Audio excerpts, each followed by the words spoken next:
First of all, let's talk about the MPs. On the face of it, it is perhaps not the best way to improve the reputation of members of Parliament, as memories of the expenses scandal still fester, and also at a time when many workers are saddled with a wage freeze following a recession.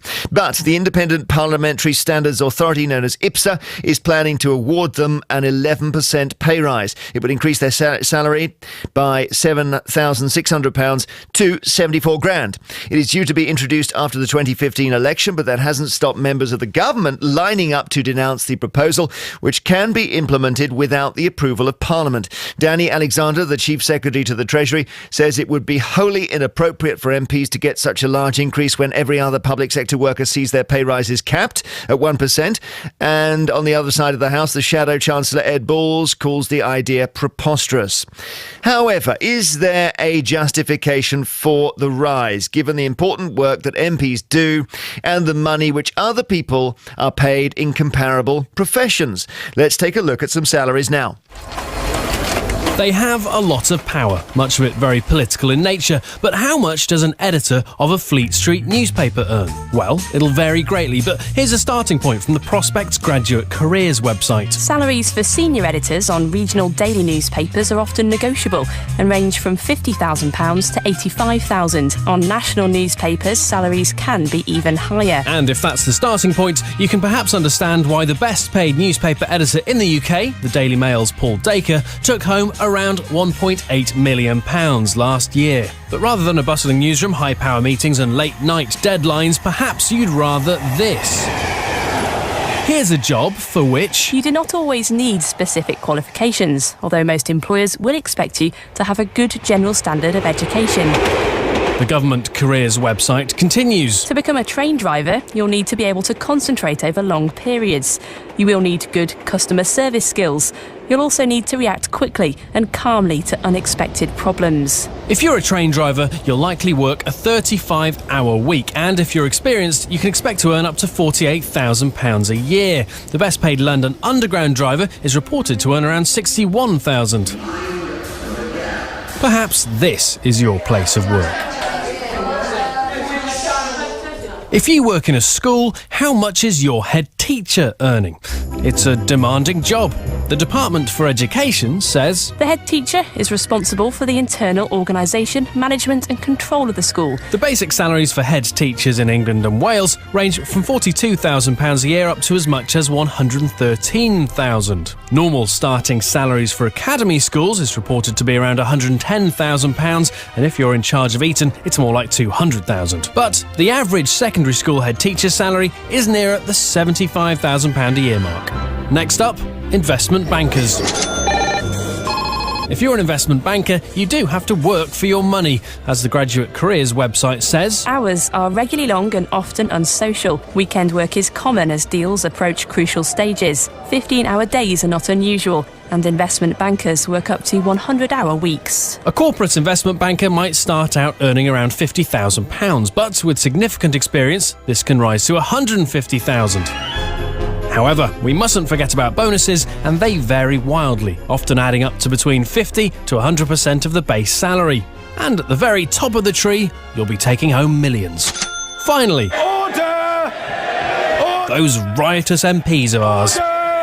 Again, it's a demanding job. A couple of years ago, the Hansard Society surveyed 227 newly elected MPs. It found that the vast number believed the job, which requires MPs to divide their time between Parliament and their constituency, was having a detrimental effect on their private lives. Whilst most MPs had expected to work a 60-hour week, on average they were doing 9 hours more. And for that 69-hour week, they currently earn a basic salary of £66,396. But that is due to rise to £74,000. Let us talk then to Matthew Parris, Times columnist and former MP, and also Charlotte Leslie, who's Conservative MP for Bristol North West. Charlotte, let me start with you. Are you against this rise? I am against this rise. I simply don't see how I can take this rise and look my constituents in the face who are facing pay freezes, and some are losing their jobs and facing very difficult times. I just don't feel able to serve my constituents properly, morally, if I was to take this rise. So how's it going to work? Because they're going to pay it to you, so you're going to then give it to the local dog's home or something? Well, I mean, it's funny, I can't think of any other group of employees who are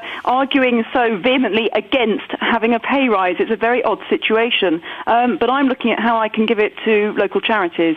And do some good with it, yeah. Because you could take some of the material in that package we just heard and say, look, you're almost at the point where you're being paid the same as a tube train driver, and therefore you do deserve the rise. Well, I think there's two things here. I think suggesting a rise now from IPSA is completely wrong. But there's a second question as to what we want our MPs to be, what we want our MPs to do. Do we want them to work sort of 9 till 5, Monday to Friday, or should they be around and on call as most MPs are all over the weekend? Now, in a sense, it doesn't matter what the answer is, but if it's 9 till 5, Monday to Friday, they get paid less than if it's all over the weekend as well. How much time do they need to be in their constituency? How much time during their recess do they spend as a constituency? And how much time is holiday? I think, in a sense, we need to have a discussion about what we want our MPs to do, which is not very clarified. There's no real job description, and then pay them accordingly. And I don't think the issue of MPs' pay, which is rattling on and on and on, is going to be settled until we actually work out what we want our MPs to be doing.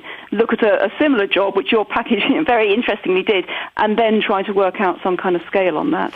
Well, we're still trying, Matthew Parris, aren't we? We don't really know what they should earn. We never get it right, and we never will. And despite what Charlotte Leslie says, and I must say, listening to her, I think she makes the case for MPs, at least MPs like her, being paid more than they are at the moment. Despite what she says, there never is a right time to raise MPs' pay. I may deserve some kind of a medal for standing up for the idea that they should be paid more, but I'm absolutely sure that they should. I moderate quite a few selection meetings where Conservative candidates are selected. And you find increasingly that the only kinds of people that want to come forward are either very young apparatchik machine politicians who've just gone straight through the business of being researchers and all the rest, and perhaps local councillors then want to be MPs, or else people who have some experience in the outside world but whose jobs have ended in some kind of a dead end.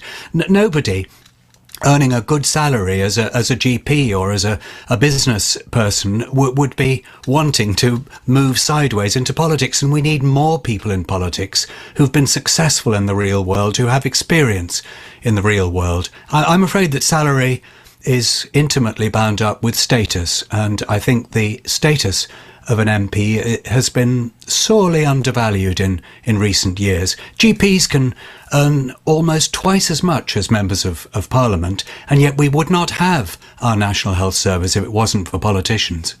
Charlotte, the problem here is that you set up this body IPSA to do this without you being involved, and you're still taking flack for it, even though it's not your decision. Yeah, well, it's really damned if you do, damned if you don't. And I mean, that was the problem with an independent body. But after the expenses scandal, of course, the public completely lost trust in politics and MPs and the political system, and you can see why an independent structure would be necessary. But I think, in many ways, Matthew's right. We do need to make sure that MPs have sufficient status, accountability, responsibility and rewards according to the important role that they play. I think one of the problems is that people look at politics and say, to be honest, it's not serving me very well. Politics seems to be pouncing around asking, how do I look? Is my policy going to look big in this? And not actually working out what the problems of the country are and cracking on and doing it. I think often it seems like an internal bickering match dialogue between the major parties. And I think that also feeds into people's sense that these MPs aren't really serving us. They're serving themselves in their own little bubble. And I actually think that is a problem that politics, this isn't a party political point, politics really needs to address. If it's very evident that the Westminster bubble is outward-looking and serving the people in the country and not in its own little bubble, then I think people would be much more inclined to have a sensible discussion about the status of MPs and how much we get paid. Because the problem, Matthew, here, I guess, is not so much the flat figure of 74,000. The problem is the rise, because no one outside Parliament is getting 11% rises at the moment. It is a bad time for a rise in MPs' pay, but MPs have set up this independent pay body, and for very good reasons, and the independent pay body has reached its conclusion and is not going to be swayed by whether things are in touch with the political mood music or not. And I think the independent body should now be respected. But you're right, it's going to be embarrassing when other people are facing a pay freeze. And I like the package that you presented a little while ago with different salaries for different professions. I mean, you could include yours and mine. I suspect you're paid a good deal more than an MP, and I'm certainly paid a good deal more than an MP, and I would like to see MP's status raised a little bit. Thank you very much indeed, Matthew Parris, Times columnist, former MP himself, and Charlotte Leslie, Conservative MP for Bristol North West. It's an 11% rise, and we ask whether you can just...